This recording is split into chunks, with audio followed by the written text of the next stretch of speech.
Bueno, agradecerles por estar, por haberse quedado, agradecerles a los estudiantes que hoy vinieron un montón y siempre es interesante. Yo recuerdo cuando era estudiante iba a estas jornadas y eran muy estimulantes. A todos los que vinieron, que muchos ya se tuvieron que ir, pero fue un día muy interesante. Viajamos, visitamos el mundo, dimos vuelta por todos lados, visitamos monstruos, animales, demonios, caníbales, así que ha sido una jornada muy enriquecedora.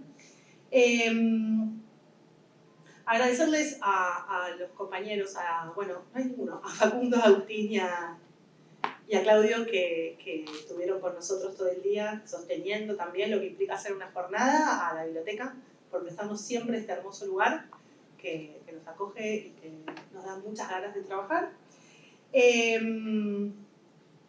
A Fabián siempre agradecerle por dirigir y por estar acá. Y a la UBA por reunirnos de alguna manera y por el apoyo económico para que esto se dé. Pero especialmente a Rosa, que es el motivo por el cual estamos hoy acá, porque esto empieza con la invitación a Rosa. Que como dije recién, muy rápidamente dijo que sí y se entusiasmó y dijo, bueno, después vemos si el COVID nos detiene, vemos cómo hacemos. Y le dijimos, vamos a dar un seminario, dijo que sí, y le dijimos, vamos a hacer, y ella también salió con ideas. Así que con mucho trabajo las tres y eso está muy bueno y esperamos que siga, ¿no? Como esta semana, pero más espaciado en el tiempo, pero así también. Así que, bueno, con eso la presento a la doctora Rosa Vidal Doval, que es senior, me van a disculpar en inglés por ahora y por la vida, que es Senior Lecturer in Spanish Medieval Literature and Culture in Queen Mary University of London, que se dedica a investigar temas de renacimiento y tardomedievales en España, con foco en minorías y heterodoxias. Su investigación mira el rol de los textos para el establecimiento de la diferencia religiosa, el fomento de la persecución de las minorías y la conversión del cristianismo.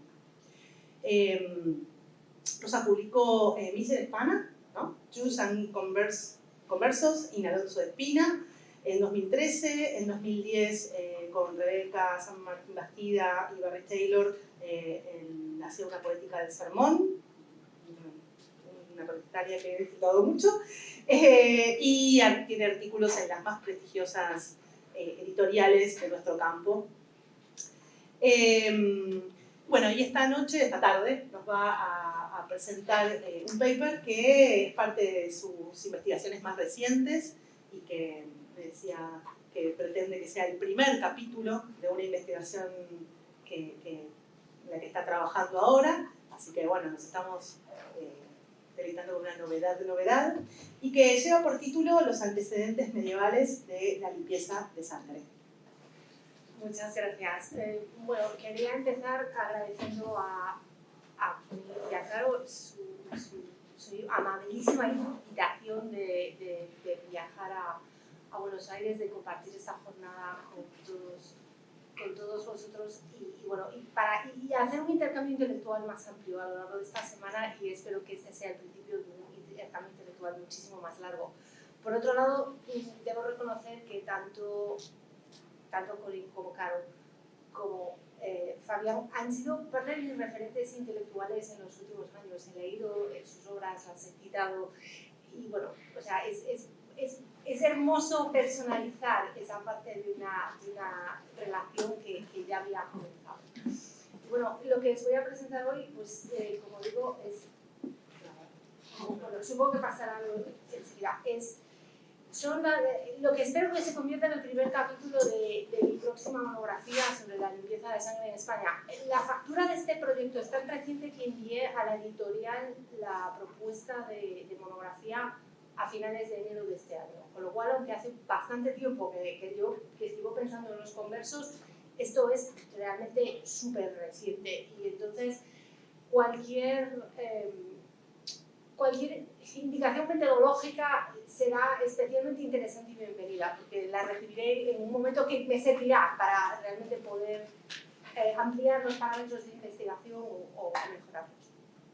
Y bueno, con ello empiezo. Tanto coetáneos como historiadores coinciden en considerar los acontecimientos de 1449 como un hito. La discriminación de los conversos, consagrada en la sentencia Estatuto de Pedro Sarmiento, supuso un antes y un después en la posición de los cristianos de origen judío en la sociedad castellana.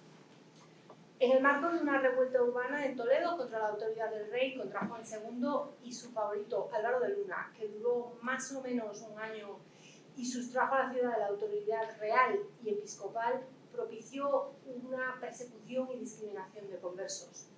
El ayuntamiento de Toledo, que estaba en manos de los rebeldes, privó a los cristianos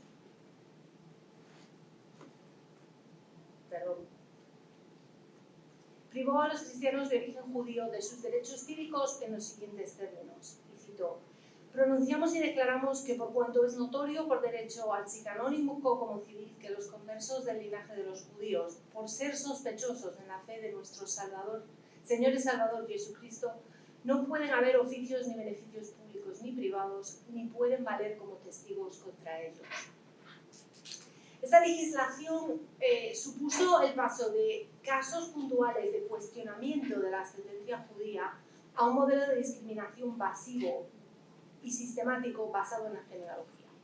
Entre la fecha de las conversiones masivas de judíos de 1391 y estos acontecimientos de 1449, hay casos de cuestionamiento y de exclusión de ciertos individuos en base a su origen judío. Y en realidad yo creo que si se investigasen un poco más, sobre todo fuentes municipales, encontraríamos más.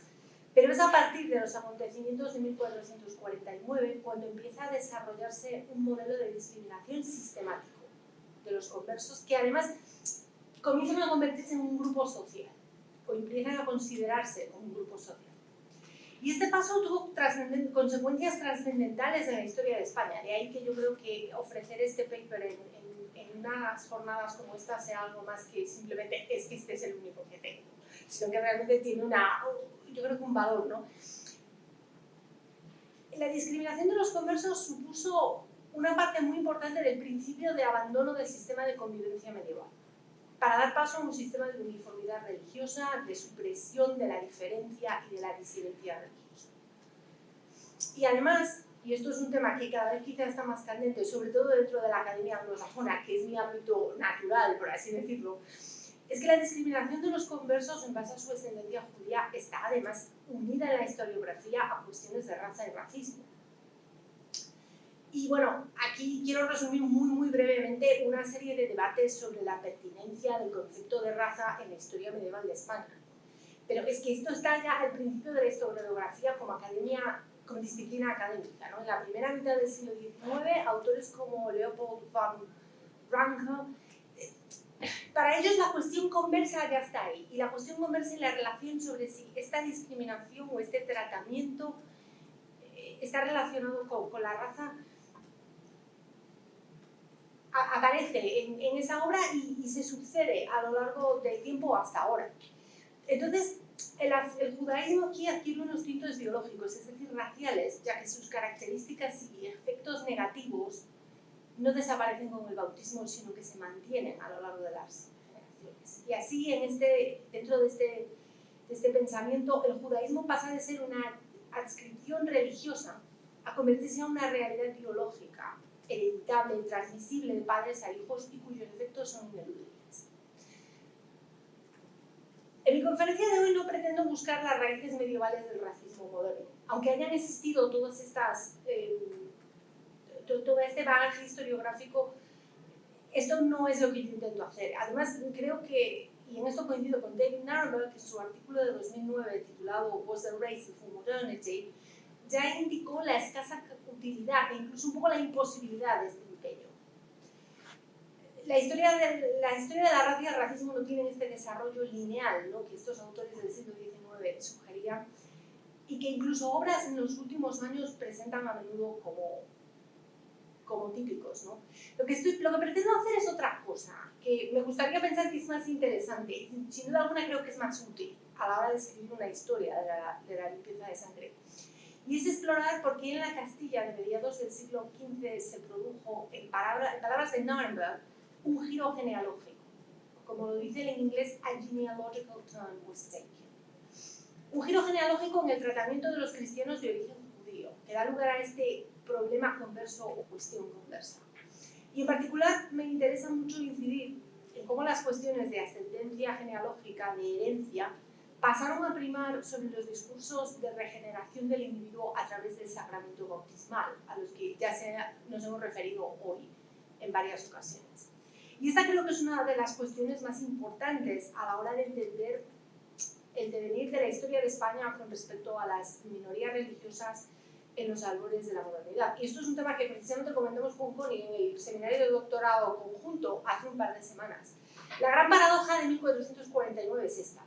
Genera un reguero de textos escritos por algunos de los juristas y teólogos más importantes del momento y que van contra la discriminación conversa, pero a la larga prima la opinión de los rebeldes. A la larga, esta lógica, que tiene muchísima menos bagaje intelectual, es la que vence y la que cambia tantas cosas, como digo, en el devenir de la historia de España.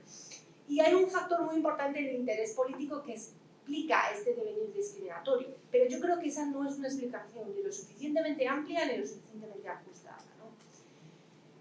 A partir de entonces, a partir de lo que sucede en 1449, la validez del bautismo para crear cristianos de pleno derecho queda completamente en entredicho, con consecuencias no solo para los conversos de origen judío, sino además por ejemplo, para los moriscos. Y me gustaría apuntar, pero realmente no tengo la formación intelectual, yo soy medievalista, no soy experta en la historia moderna, y que supongo que también afecta al tratamiento de los indígenas, una vez que la monarquía hispánica adquiere todos estos nuevos territorios evangelizadores. Y por lo que veo por ahí algunas caras que asienten, con lo cual me quedo muy aliviada. Hoy quiero centrarme en el desarrollo de estos aspectos genealógicos dentro de la discriminación de los conversos. Ahí es donde quiero intervenir. Mi tesis de hoy es que priman ciertos elementos que van más allá de la simple sospecha, que por otra parte está presente a lo largo de toda la Edad Media, de que los neófitos a menudo retenían elementos de su antiguo judaísmo. Voy a dar solamente un ejemplo de los muchos que hace Jonathan Elkin en su trabajo de hace unos años, no me acuerdo, 2013 o algo así, sí, para indicar que quienes se convertían del judaísmo al cristianismo eran a menudo objeto de suspicacia e incluso insultos. Esto no es una cosa que se haya inventado nadie en la España del siglo XV, sino que ya venía de mucho más atrás. El ejemplo es fenomenal. Las controversias en torno al cisma papal de 1130 demuestran que la ascendencia judía ya podía ser un baldo. Bernardo de Claraval, el metomentodo más famoso de toda la Edad Media, se refiere al bisabuelo judío del antipapa Anacleto II en los siguientes términos. La traducción es mía. Es un agravio a Cristo que alguien del linaje judío ocupe el solio de Pedro.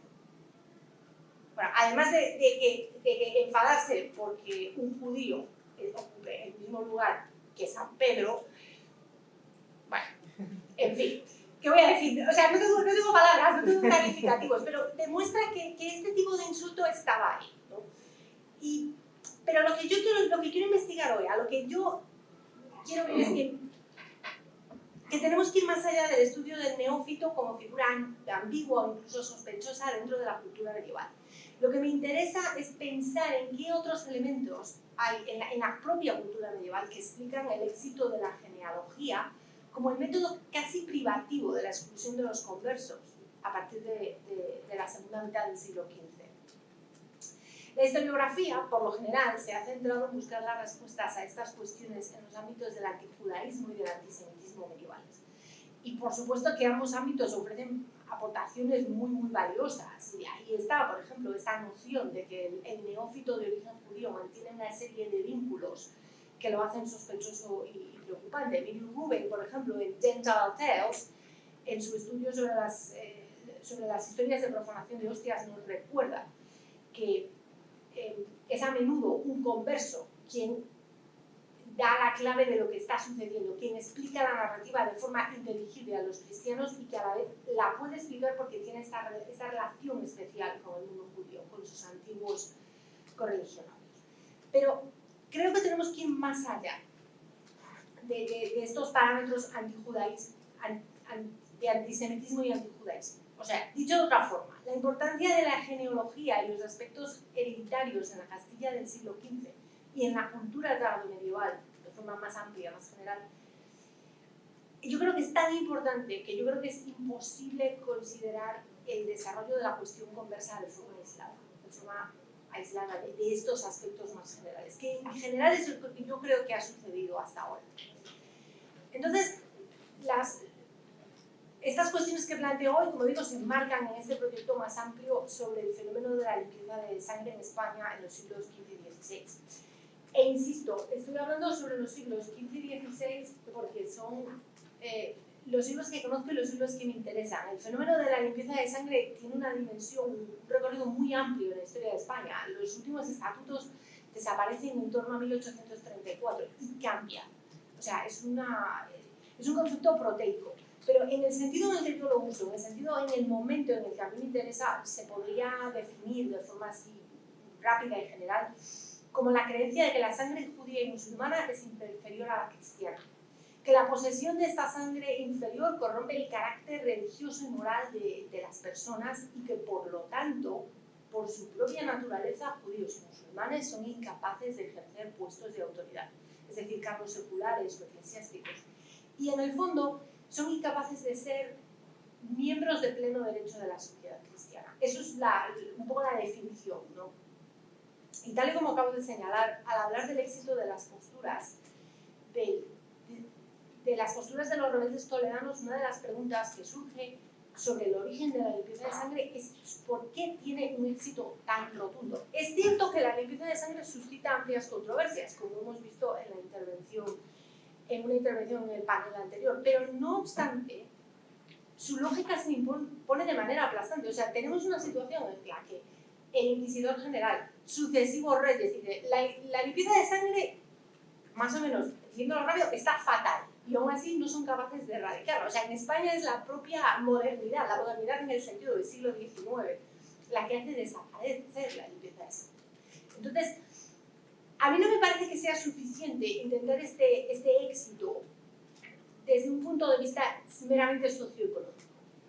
No cabe duda de que la limpieza de sangre fue un método muy efectivo para eliminar la competición socioeconómica de los judeoconversos.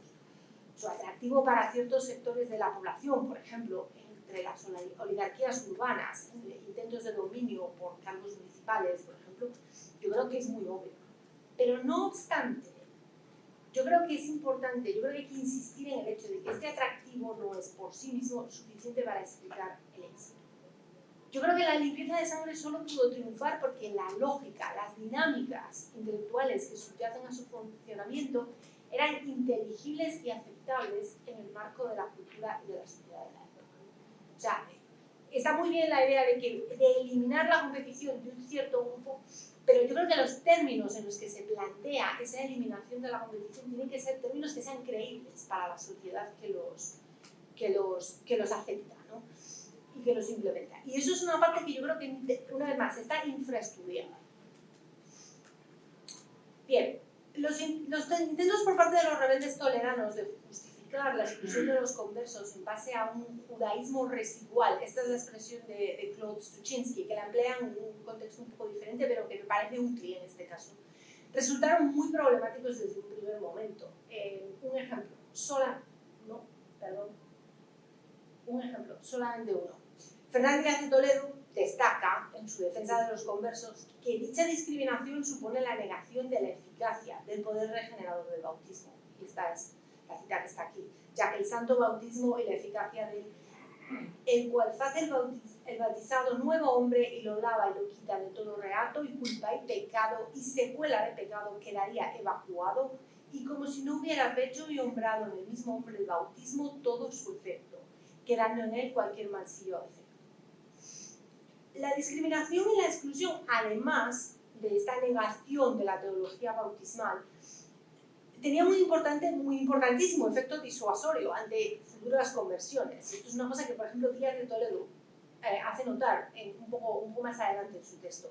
Y por tanto socavaba un proyecto de conversión de los judíos que no solamente era un anhelo general de la Iglesia medieval, que lo era, sino que además estaba amparada por los monarcas trastámaras en Castilla y Aragón desde principios del siglo XV, por ejemplo, con las campañas de Vicente Ferrer. Entonces, mi tesis es que la limpieza de sangre fue aceptada frente a estas objeciones y contradicciones porque era anóloga en su lógica y funcionamiento a otros elementos que estaban bien arraigados dentro de la cultura griega. Narmer señala la importancia de este panorama cultural cuando atribuye el éxito de la genealogía como un principio discriminatorio.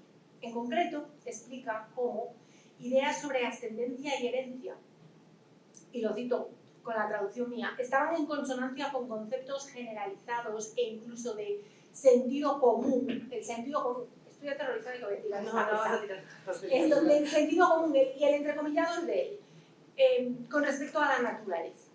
Entonces, el proyecto que estoy presentando hoy va más allá de estas indicaciones y busca explorar estos elementos culturales de los que yo creo puede surgir o se puede explicar de dónde surge la lógica de la limpieza de sangre. Y hay una serie de fenómenos que yo creo que comparten características con la limpieza de sangre. En concreto, el concepto de nobleza, las ideas científico-médicas acerca de la herencia de características negativas y la esclavitud.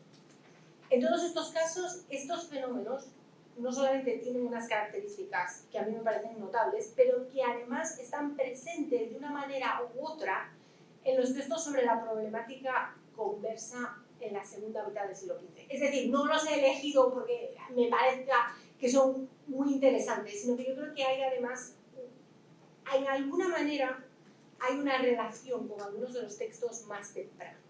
Y cuando insisto en que estoy hablando de los textos más tempranos, es que realmente estoy al principio de este estudio, con lo cual todavía no he tenido la oportunidad de leer y realmente empezar a pensar cómo se articulan estas ideas a partir, pues, por ejemplo, del siglo XVI. Y eso sería una segunda fase de este capítulo y que es posible que haga que algunas de mis conclusiones tengan que ser provisionales y que sean muy susceptibles de revisión. En lo que queda de mi intervención señalaré estos puntos en común entre estos conceptos y estas nociones referentes a la limpieza de sangre. Y lo que busco con ello es demostrar cómo la limpieza de sangre surge y responde a una serie de elementos presentes en los sistemas legales y de pensamiento verbales. Y además pretendo desarrollar una metodología que me permita hacer un estudio más exhaustivo de esta cuestión. Voy a empezar entonces por el concepto cuya relación con la limpieza de sangre resulta menos novedoso y, por tanto, actuando con cautela, menos controvertido, que es el de la nobleza. Como te dije hace un momento, las cuestiones nobiliarias, en su sentido más amplio, son una obsesión para la Castilla del siglo XV y la relación en particular de la cuestión conversa con la nobleza ha sido objeto de un estudio bastante amplio.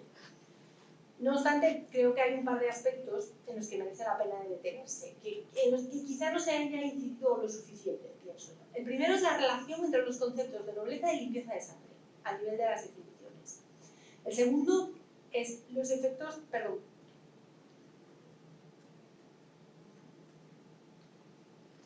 de la conversión religiosa y la adquisición del estatus de noble. Vamos al primero. Los conceptos de nobleza y limpieza de sangre aparecen unidos a un nivel conceptual desde un primer momento. Si se busca la expresión limpieza de sangre en el corpus diacrónico del español, veremos que las primeras acepciones, los primeros 50 años de la utilización de la expresión limpieza de sangre, no están relacionados con la ascendencia judía, que es como nosotros normalmente empleamos la expresión, sino que tienen connotaciones positivas relacionadas con la nobleza. Me gustaría hacer un inciso para reconocer que utilizar corde es problemático porque hace un agavillamiento de textos que es bastante sui generis, emplea algunas ediciones que no son ni las más nuevas ni necesariamente las más científicas, pero por otro lado es, creo que, útil para hacer una primera aproximación y en segundo lugar es el texto, o sea, esa base de datos que emplean la mayoría de las personas que trabajamos sobre la época medieval, por lo menos en una primera aproximación, ¿no?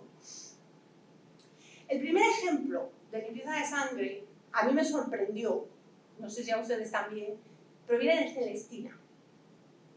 En el texto, que es la siguiente diapositiva, perdón, en el texto estamos en el auto 12. Calisto se entrevista por primera vez con Melibea a través de la puerta. de su casa y celebra la nobleza de su genealogía y de sus actos en los siguientes términos. Habla de tu limpieza de sangre y hechos. No hay nada en el texto que indique que se refiera a una supuesta ascendencia cristiano-griega. Se refiere al hecho de que Melibea pertenece a un linaje noble. Existe una línea de interpretación celestinesca que habla de la supuesta presencia de conversos en la obra. Pero yo no comparto dicha interpretación, pero es que además dicha interpretación no está basada en esta parte de la obra, sino que se refiere a una mención anterior del linaje de Melibea. Pero, volviendo a mi lectura de la expresión, tal y como se emplea en este auto, el auto 11, creo que esta interpretación que yo hago, que no hay una relación con la ascendencia judía, está refrendada por la traducción inglesa. La traducción inglesa de James Maybury fue publicada en 1631. En la expresión aparece traducida como "Thy pure and noble both blood and actions". Y es una traducción que yo calificaría de neutra, en el sentido de que no da ninguna indicación de la genealogía de Melibea más allá de su nobleza. Ahora bien, dada la fecha de la traducción, cuando la limpieza de sangre es un fenómeno que ya está extendido y es bien conocido fuera de las fronteras españolas, James Maybury además conocía bastante bien la realidad histórica y cultural de España. Yo creo que si este significado estuviera implícito, es muy probable que estuviera ahí presente. Hace falta constatar cómo se registra la frase en otras traducciones de la obra en los siglos XVI y XVII. O sea, simplemente no he tenido tiempo. Además es que me estoy dando cuenta de que esta parte realmente necesita, por así decirlo, un capítulo separado o es un artículo separado. Enseguida vamos a ver. Hay otros usos de la expresión limpieza de sangre en Corde hasta 1550, como las epístolas familiares de Fray Antonio de Guevara. Igualmente, se refieren a la calidad de la ascendencia noble en un sentido general. Por ejemplo, dice: "Desear yo de conocer en vuestra persona tanta grandeza de estado, tanta limpieza de sangre, tanta delicadeza de ingenio, tanto ejercicio de las letras y tanta destreza nasal". Yo creo que tanto el ejemplo de Celestina como el de Guevara y otro par más que no presento a colación aquí para no alargar la presentación, demuestran que en su origen la expresión tiene una connotación positiva. Se aplica a la ascendencia noble, a la presencia de un elemento positivo, no a la ausencia de estos elementos negativos. Evidentemente la pureza siempre implica una falta de polución, eso es evidente. Pero yo creo que estos usos tempranos no ofrecen una noción clara de cuál es la naturaleza de esa tacha, de esa falla. Todavía, yo creo que la presencia judía todavía no está ahí. Y yo creo que este cambio de acepción en la expresión no se ha estudiado en profundidad. Pero yo creo que un estudio más amplio tiene el potencial de revelar aspectos interesantes para la cuestión que nos interesa, para averiguar cuál es ese panorama cultural más amplio que informa la aparición de la limpieza de sangre. Y también me gustaría insistir en que no hay un estudio sistemático de orígenes y usos del campo semántico más amplio que se relaciona con la limpieza de sangre. De esto me di cuenta cuando se me ocurrió hacer este ejercicio sobre los primeros usos de la expresión limpieza de sangre. Hay aproximaciones parciales e incompletas al uso de términos como raza, linaje, ralea, pero no hay ningún tipo de estudio sistemático. Y yo creo que un estudio sistemático solamente del uso del vocabulario creo que sería muy revelador.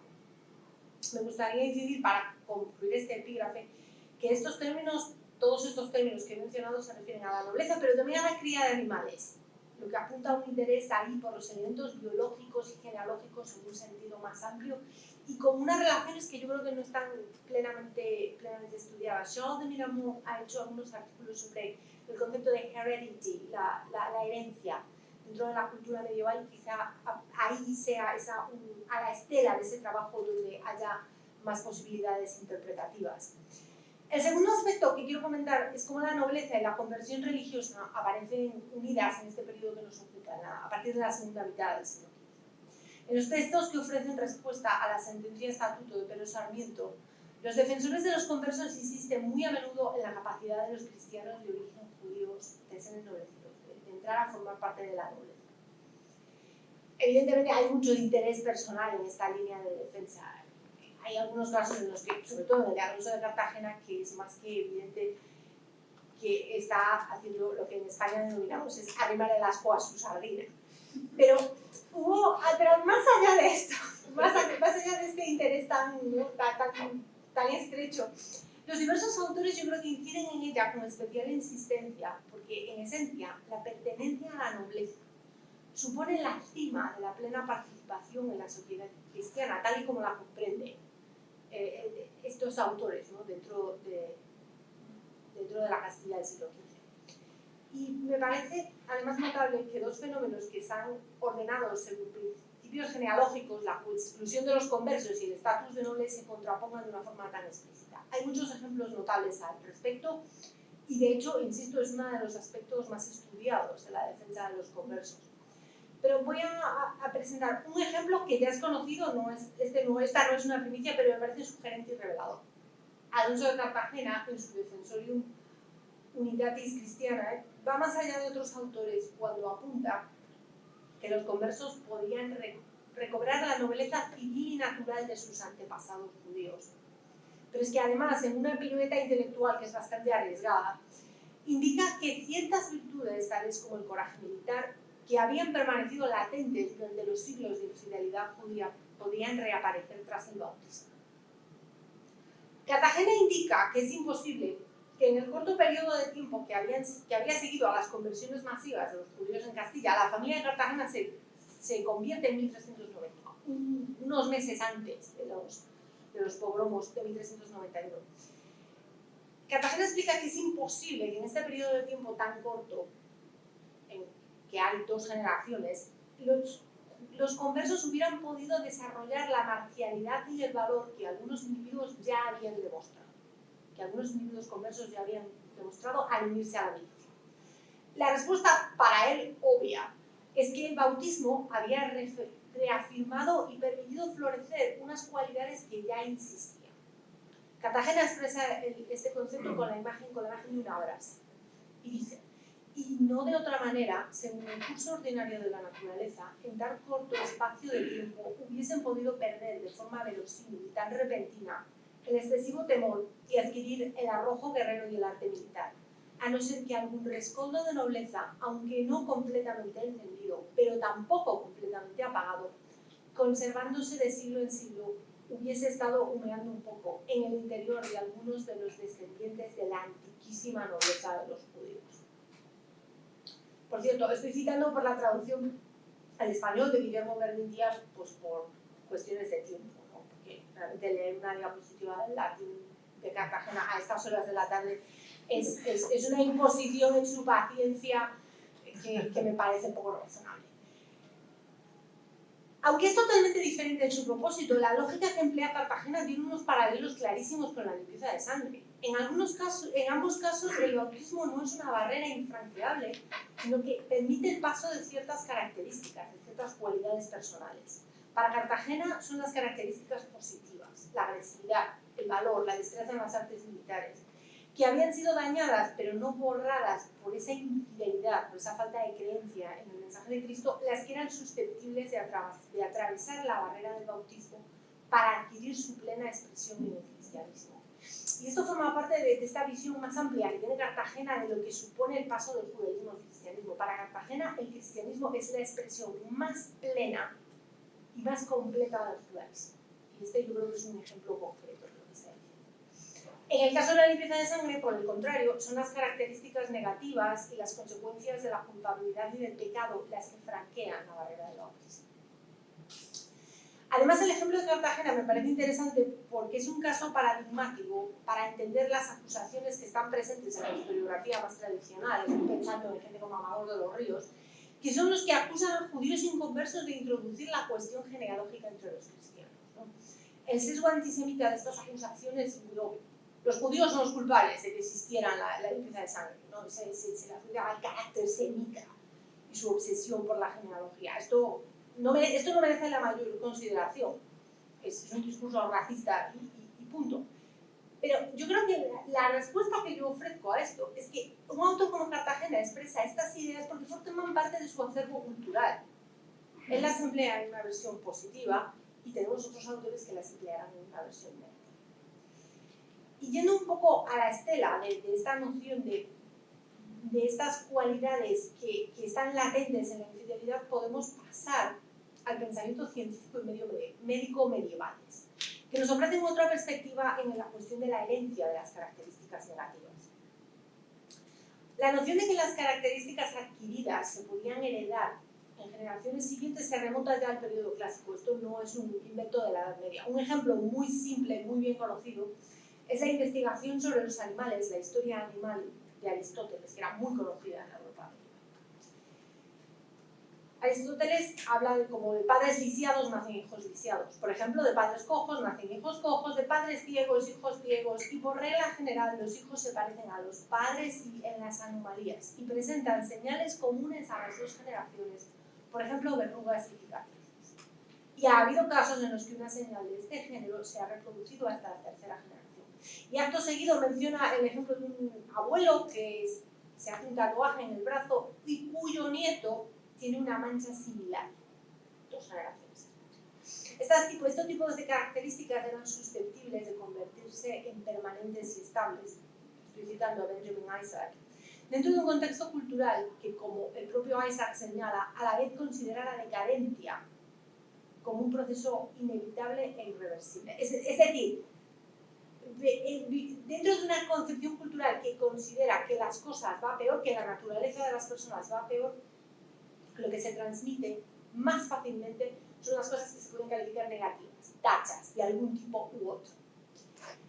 No, la escolástica bebe de estas tradiciones y produce textos científicos, médicos, que intentan explicar el origen de ciertas características que se atribuyen tradicionalmente a los judíos. Entonces, por ejemplo, la supuesta melancolía, me refiero a la melancolía aquí en el sentido médico del término, tenía causas físicas con la dieta y la falta de ejercicio y efectos morales, la lascivia, la timidez. Y Peter Bellak, además, analiza la aparición de una serie de discursos sobre las características físicas de los judíos, tales como el mal olor, que está el feto judaicus descrito por Cesario de Heisterbach, o los sermones parisinos que hablan de las manos débiles de los judíos y las asocia a la cobardía.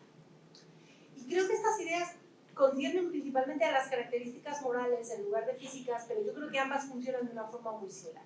Y creo que es necesario definir el desarrollo de los debates sobre la herencia de las características morales dentro del pensamiento científico medieval. Esto creo que es una parte importante a la hora de entender cómo se desarrolla en la lógica de la lectura de sangre. Pero no obstante, sí que vemos, y el panorama es muy parcial, pero creo que podemos ver cómo algunas de estas ideas se desarrollan en las discusiones sobre el comportamiento de conversos judaizantes. Alonso de Espina, en su Fundalitium Fidei, es imposible que de una ponencia y no salga a colación Alonso de Espina, analiza las consecuencias de la práctica del judaísmo y la circuncisión entre los conversos y señala que al aceptar el judaísmo, los conversos rechazan su genealogía espiritual como herederos de Abraham, de Isaac y de Jacob, y que con sus acciones reemplazan esa genealogía superior por un linaje inferior, el de Ismael y de Esaú.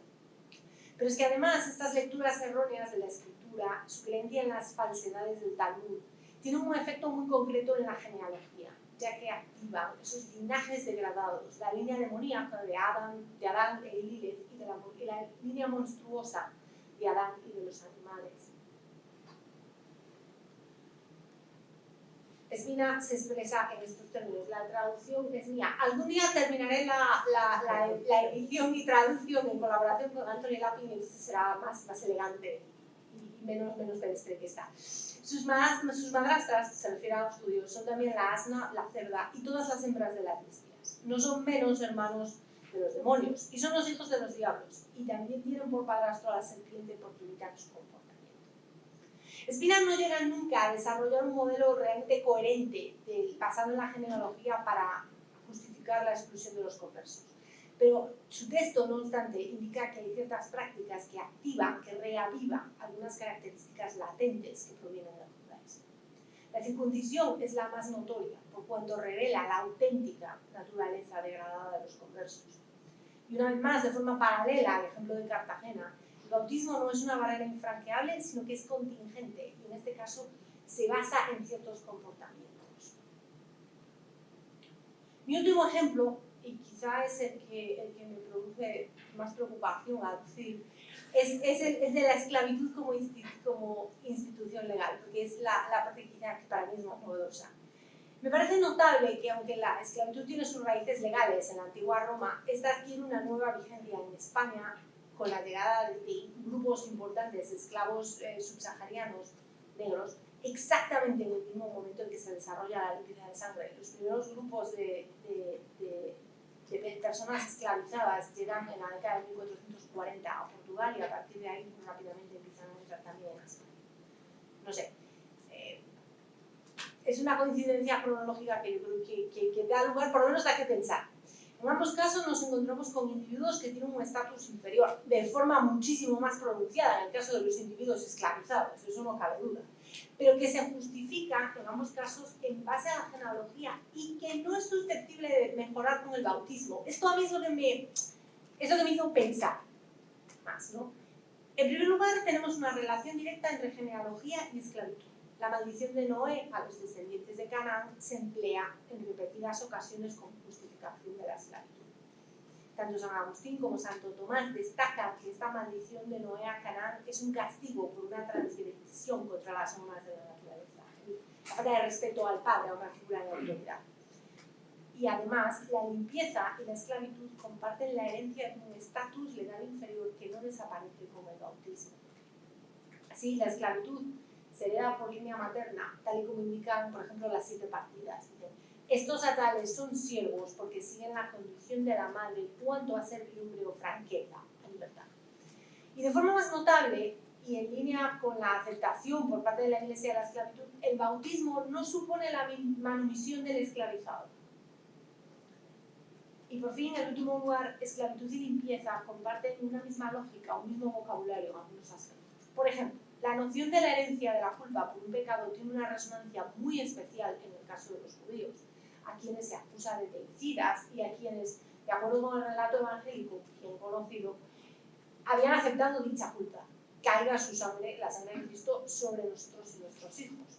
Spina insiste, por ejemplo, en esta culpa y en la pena que conlleva, y como ya acabo de explicar, la relaciona con estas genealogías dañadas de los herederos de Ismael y de Esaú. Y de modo análogo a la sección anterior sobre genealogías degradadas, Spina explica que los conversos se hacen partícipes de esta ascendencia a través de su herejía judaizante. A la vez, la infidelidad y la falta de fe judías aparecen unidas a la esclavitud, por ejemplo, ya en el Evangelio de San Juan.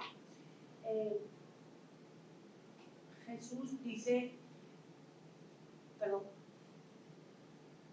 en verdad os digo que todo el que comete pecado es siervo del pecado, mientras que es la fe en Cristo la que trae la libertad. Si pues el Hijo os liberare, seréis verdaderamente libres. Es interesante porque la palabra que se emplea, esta es la versión de Nácar Colunga, se emplea siervo, por ejemplo en Reina Valera también es siervo. En inglés, la palabra es slaves, esclavo, o sea, es aún más fuerte en algunas tradiciones bíblicas. Esta imagen adquiere una nueva vigencia, esta relación de la esclavitud y la falta de fe en el Defensorium de Cartagena, una vez más. Como señala Luis Fernández Gallardo, el obispo de Burgos empleó argumentos legales para atacar la discriminación de los conversos y en particular invoca la figura legal del ius post limine, en virtud de la cual un ciudadano romano que hubiese perdido la libertad, que hubiese sido esclavizado al ser hecho prisionero de guerra, recobraba la libertad al volver a la ciudad de Roma. Cartagena explica que en su infidelidad los judíos habían perdido la nobleza teológica y habían sido reducidos a un estado de servidumbre. El bautismo era el retorno a Roma. Y así los cristianos de origen judío podían recobrar sus plenos derechos como partícipes de la salvación de Cristo y miembros de la Iglesia, e incluso defender sus derechos en cuanto a la nobleza. En conclusión, el objetivo de esta ponencia es empezar a delimitar el panorama cultural que yo creo subyace al fenómeno de limpieza de sangre. Es decir, a explorar las nociones legales, científicas y culturales que sostienen esta lógica. Evidentemente no he tocado todos los conceptos posibles. Por ejemplo, no he comentado las nociones médicas sobre la sangre, ni el estatus de judíos como propiedad de la corona, o la cuestión de las genealogías simbólicas y espirituales más amplias. Todos estos son elementos que me parecen importantes y que estudiaré en una fase siguiente. Igualmente creo que también es importante explorar esta teología del bautismo, para entender mejor a qué se refieren los autores cuando hablan de este poder regenerador que negaría la exclusión de los conversos. Lo que he intentado hoy ha sido establecer unas líneas de investigación, una metodología de trabajo y empezar a reunir un corpus textual para proceder a un análisis sistemático más amplio. Y finalmente creo que es importante tocar un poco la cuestión de los orígenes del racismo. Soy de la opinión que la limpieza de sangre se puede considerar una forma de exclusión racista. Es uno de los primeros sistemas, si no el primero, vigente en la Europa del Renacimiento. Pero debo aclarar que cuando hablo de racismo me refiero a un sistema diferente, tanto a formas de exclusión medievales anteriores como al racismo científico que se desarrolla a partir de la Ilustración. Y tal y como he sugerido hoy, esta forma de racismo se desarrolló a partir de conceptos e instituciones con muy largas trayectorias dentro de la Europa medieval.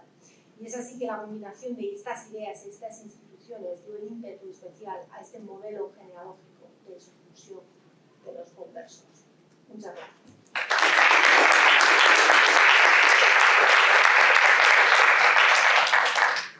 Bueno, gracias, Rosa, por la conferencia muy interesante, muy provocadora, me parece. Vas a mover un poco el avispero con estas ideas. Abrimos a preguntas.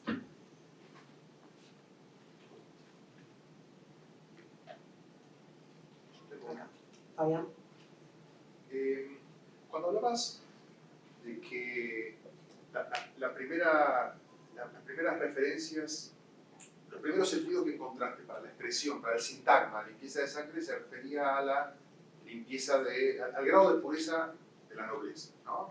Y estaba positivamente connotado. Me acordaba del tema en España de la nobleza de ejecutoria, ¿no? Del hidalgo de ejecutoria, que era un noble cuya nobleza era sospechosa, y entonces se veía obligado a demostrar que era noble, y lo demostraba, pero ya pasaba a ser un noble de segunda, porque el hecho de verse obligado a tener que probar indicaba que su nobleza no era inmemorial, y estamos en el mismo universo de ideas, ¿verdad? Efectivamente. Esto de beauty and danger de Mary Douglas, ¿no? Los límites se vuelven porosos y eso es peligroso para la reproducción social. Efectivamente, es que precisamente eso es un poco lo que me hizo, lo que estoy intentando hacer y lo que me hizo abordar el tema de esta manera, es darme cuenta de cuántos puntos comunes hay con otros fenómenos y de que si solamente pensamos en la limpieza de sangre desde los parámetros del desarrollo del antisemitismo y del antijudaísmo, nos perdemos todas estas otras connotaciones. Entonces, yo creo que la lógica de la limpieza de sangre, por errónea que sea desde un punto de vista cristiano, es perfectamente comprensible porque existen todos estos otros fenómenos. Entonces, esta idea de que si uno tiene que probar que es noble, entonces ya en realidad no es noble de verdad, es muy parecido a esta idea de que el mero hecho de que no sea fama pública que una persona descienda de cristianos viejos por todos los lados ya es terriblemente preocupante y sospechoso en ciertos contextos.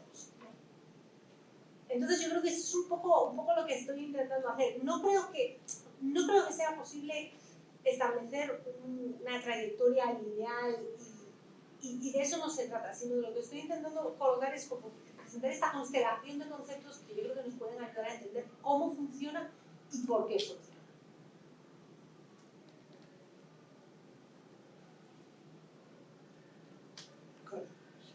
Dale. Por allá atrás, pero...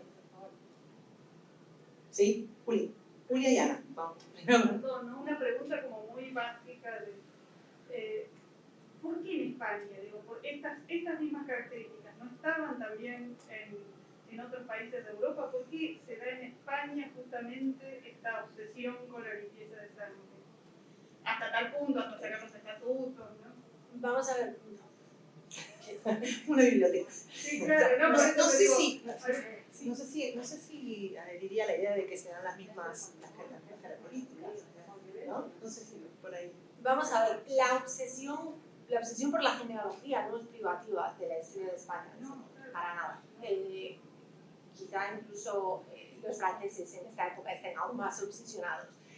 Lo que sí es privativo de España es la entrada en masa de un grupo nuevo que se intenta diferenciar y que se consigue diferenciar bastante bien, que es el de los conversos, que además ejercen una presión muy importante social y económica dentro de ciertos ámbitos. Y yo creo que ese es el problema. Hay además una cuestión que yo me he planteado muchas veces y cuya respuesta, no sé, es si realmente es imposible para una sociedad como la medieval el aceptar la llegada de una masa de personas nuevas a su seno, ¿no?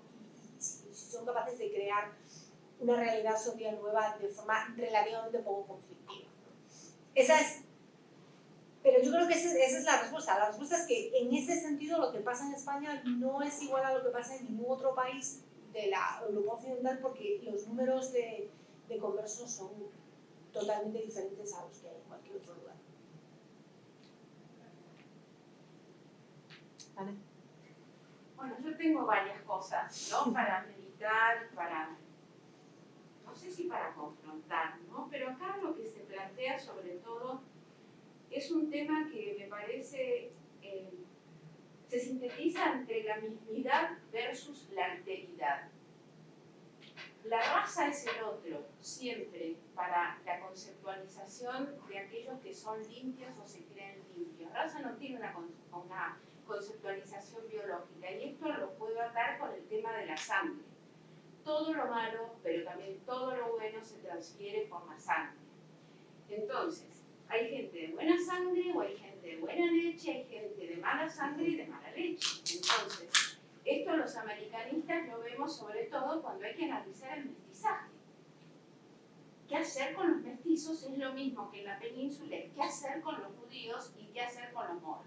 Entonces, la pregunta al respecto de esto es, ¿existió la convivencia? Porque pareciera ser que a partir del reinado de los reyes católicos, lo que ocurre es un énfasis tremendo en la mismidad. Si hasta Isabel tenía ministros que eran judíos y de repente tienen que demostrarlo y se colocan el sayo, por ejemplo, tipos que antes habían sido sus consejeros y sus amigos.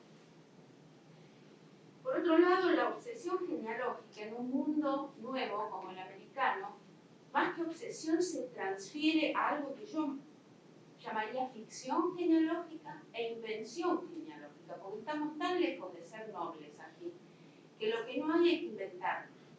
Y por el solo hecho de estar lejos y de haberse constituido en élite conquistadora o en élite urbana, ya hay un rasgo de jerarquía que se debe fundamentar del mismo modo como lo explicaste fantástico, que esa obsesión alcanza hacia todos los estratos de la sociedad de antiguo régimen.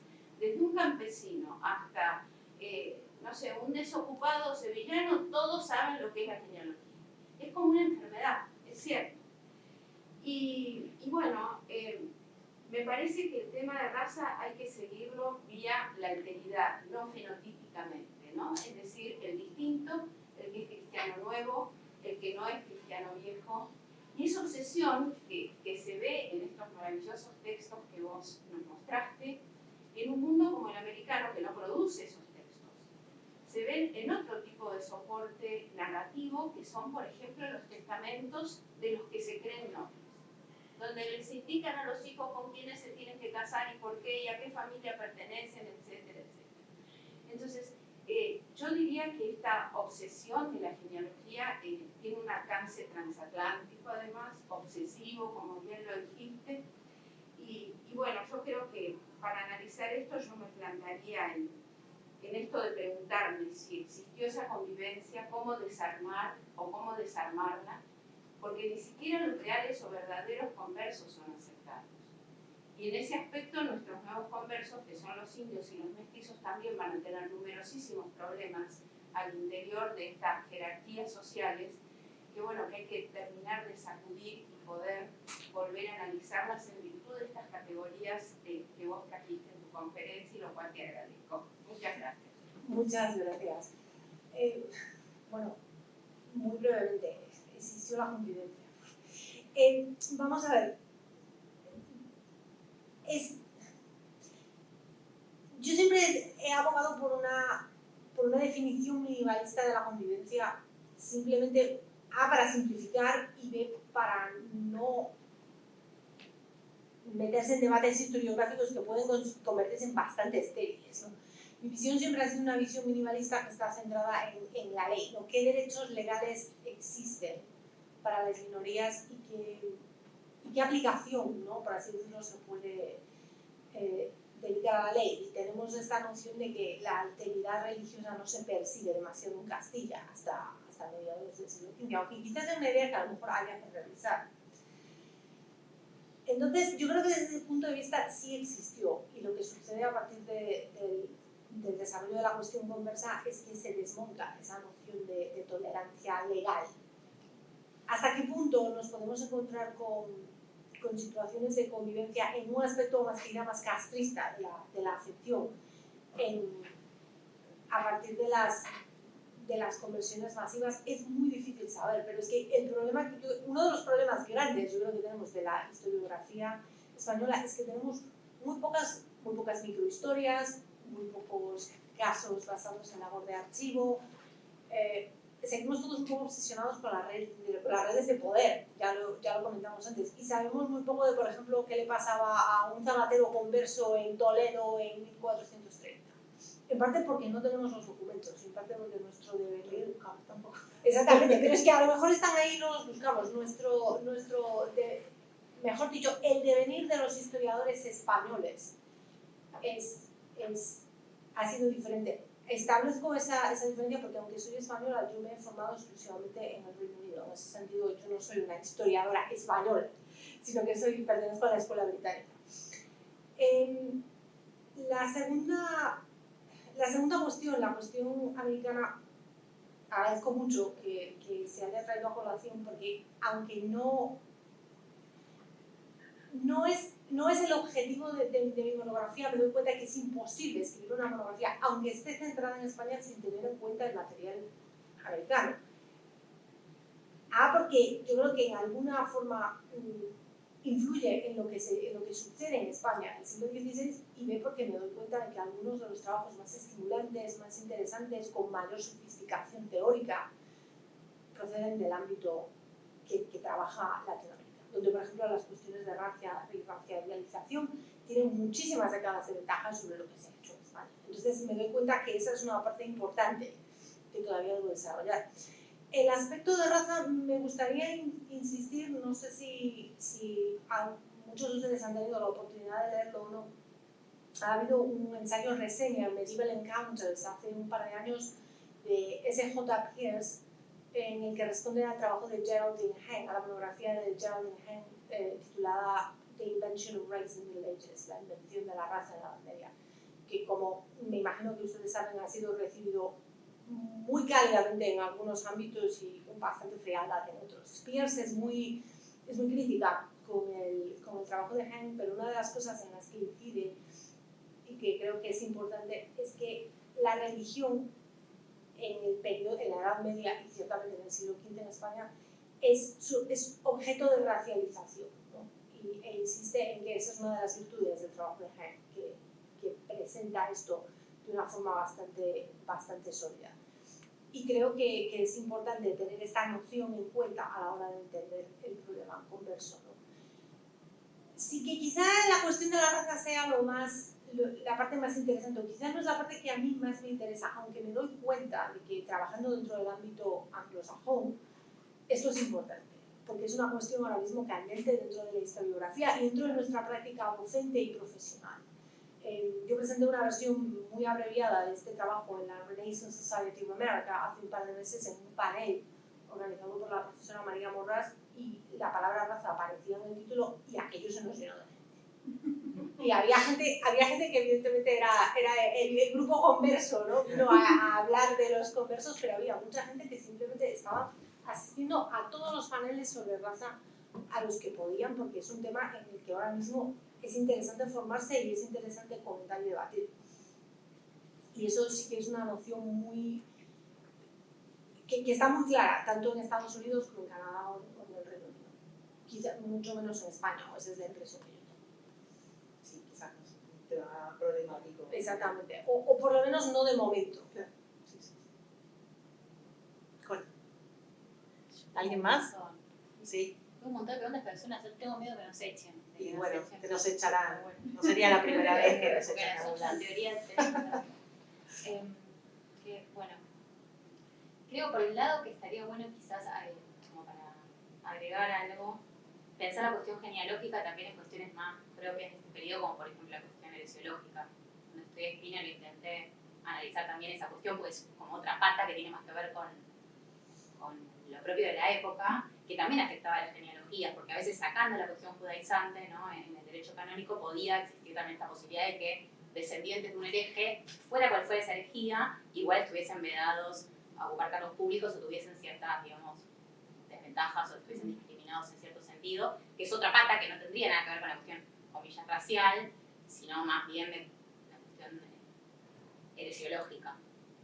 Y por otro lado también la cuestión, digamos, eclesiológica, o sea, cómo eso más la cuestión del bautismo, que me parece como que es un debate, por ejemplo, eso se ve mucho en Silicio, ¿no? O sea, si nos movemos un año después, un siglo después en el debate de la limpieza, Silicio quizás tiene más herramientas que Pedro Sarmiento, todo el del 49, él plantea, por ejemplo, qué es lo que renueva, o sea, cuál es la igualdad que viene a marcar el bautismo. No es lo mismo la pertenencia a la fe, él, ¿no?, defensor de la discriminación de los conversos, dice una cosa es que todos tengamos la misma fe y otra cosa es que todos tengamos el derecho a ocupar las mismas dignidades, ¿no? Porque también Dios dijo, bueno, todos somos parte de la cabeza de la iglesia, pero Jesús es la cabeza y hay miembros diversos, o incluso citas bíblicas donde dice, bueno, la tribu de Leví es la que ocupa, digamos, el sacerdocio y no otras, ¿no? Como diciendo que hay cuestiones más de cómo se piensa la iglesia que quizás hay que tener en cuenta. Obviamente que son en general dichos por parte de los anticonversos, ¿no?, de los discriminadores,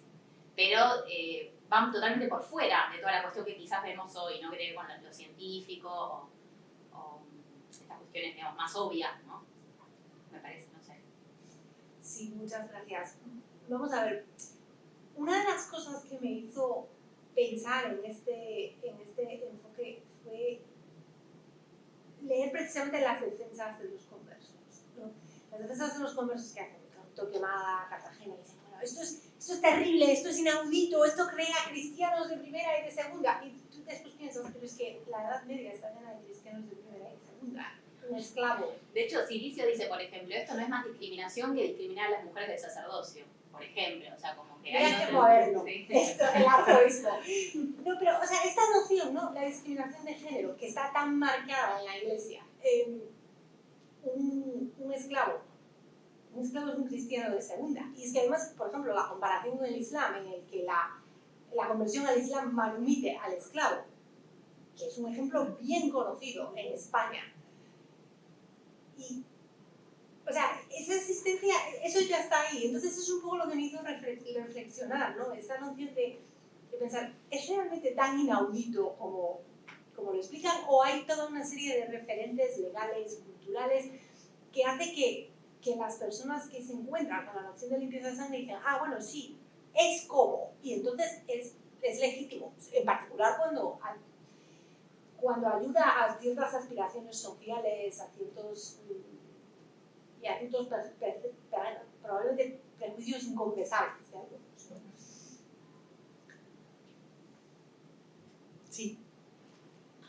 Bueno, felicitaciones, realmente me ha parecido muy sugerente, me ha gustado muchísimo. Yo estaba pensando en que de repente, o sea, me ha parecido muy interesante lo de la nobleza y lo de la esclavitud, pero pensaba ahorita acerca de la población indígena, que es lo que yo trabajo, y en ese caso está la cuestión de la nobleza, ¿no?, y de los comunes, ¿no? Y ahí, por ejemplo, se acepta, digamos, el bautismo, pero el elemento está en el hecho de llamarlos cristianos nuevos, ¿no?, para hacer justamente la diferenciación con los cristianos viejos, pero se acepta al mismo tiempo que son nobles, ¿no? O sea, son nobles, entonces ahí hay una cuestión que me parece que podría ser muy sugerente de ir, ¿no? Porque el punto está más bien en que el hecho de ser católicos sería lo que les permitiría a su vez ser reconocidos como capaces, por ejemplo, de asumir cargos, de vivir en la ciudad, o sea, de ya tener una suerte, entre comillas, de ciudadanía, ¿no? Entonces ahí hay otro elemento que creo que podría ser importante de mirar para terminar un poco de afinar lo que tú estás proponiendo, porque lo de los esclavos me parece bien, pero los esclavos son esclavos, ¿no? Pero en el caso de los indígenas son nobles y son comunes, o sea, hay algunos indios que son esclavos, pero es porque siguen peleando contra el rey, porque no quieren aceptar la religión, pero en general son libres, ¿no? Entonces, tal vez podría ser una línea, ¿no? Seguir. Muchas gracias. Sí, me parece muy interesante esta noción de si hay un estatus preexistente que franquea la barrera del bautismo, ¿no? Sobre todo cuando pertenece a una tradición cultural o a un ámbito que es diferente, ¿no? Como en el caso de la nobleza indígena o como el caso de la nobleza entre los judíos. Por ejemplo, cuando me refiero a gente arrimando el asco a su sardina y hablando de Cartagena, uno de los argumentos que anuncia Cartagena es que él pertenece a una familia de probada nobleza judía. Y de probada nobleza judía que viene de siglos allá, ¿no?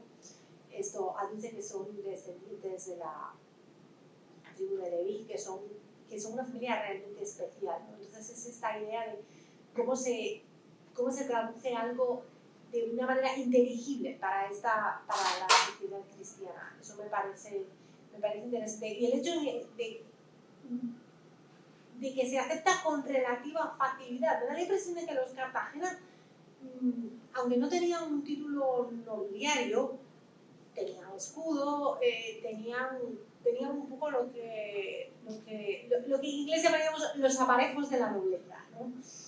O los arreos de la nobleza en su vida, y de hecho se les concedió la limpieza de sangre, ¿no? Para demostrar que cuando nos quejamos de que la sátira ha desaparecido en el siglo XXI, en el siglo XV ya estaba dándole sus buenos golpes, ¿no? Son una familia que alcanza la limpieza de sangre. Es inexplicable. El converso primigenio, Pablo de Santa María, ha sido rabino mayor de Burgos. Pero son capaces de hacer inteligible en el ámbito cristiano esa idea de su nobleza en un contexto que además ellos reconocen que es antiquísimo. Porque dicen, nosotros somos nobles desde hace mucho tiempo cuando era importante ser noble entre los judíos allá, literalmente en los tiempos de Cristo. Entonces me parece que es una cuestión análoga, solamente que en el caso de los indígenas hay muchísimos más ejemplos que permiten hacer un estudio más amplio y más redondo. Bueno, damos entonces por cerrada la jornada de hoy. Les agradecemos muchísimo, agradecemos mucho a Rosa y esperamos vernos pronto, ¿no?